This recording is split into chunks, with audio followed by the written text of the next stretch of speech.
যে আমার সাহাবারা সম্পদের কথা জিজ্ঞেস করলো কেন, রাগ হইয়া একটু চলে গেছে। হযরত ওমর ফারুক রাদিয়াল্লাহু তাআলা আনহু সাহাবাদেরকে বললেন, তোমরা থামো, আমি বিষয়টা যাই না তোমাদেরকে জানাইতেছি।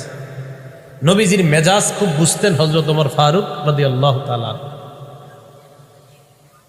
রাসূল আকরাম সাল্লাল্লাহু আলাইহি সাল্লামের কাছে আসলেন, সুযোগ বুইজা নবীজিকে বললেন, হুজুর সাহাবারা প্রশ্ন করছে আপনার কাছে কোন মাল আমরা কামাই করব, যদি একটু বলতেন। নবীজি বলছেন, ও আচ্ছা আচ্ছা, মানে এখন রাগ ঠান্ডা আছে। আল্লাহ নবী বললেন, লিয়াত্তাখিজ আহাদুকুম কলবান শাকিরা, এক নাম্বার তোমাদের সবাই যেন কামাই করো কলবান শাকিরা, এমন একটা কলব যেই কলবটা বেশি বেশি আল্লাহর শুকরিয়া আদায় করতে পারে। এক গ্লাস পানি পান করলাম, আলহামদুলিল্লাহ। এক লোকমা ভাত আমি খাইলাম, আল্লাহুম্মা লাকাল হামদু ওয়া লাকাশ শুকরু। এক ঢোক পানি আমি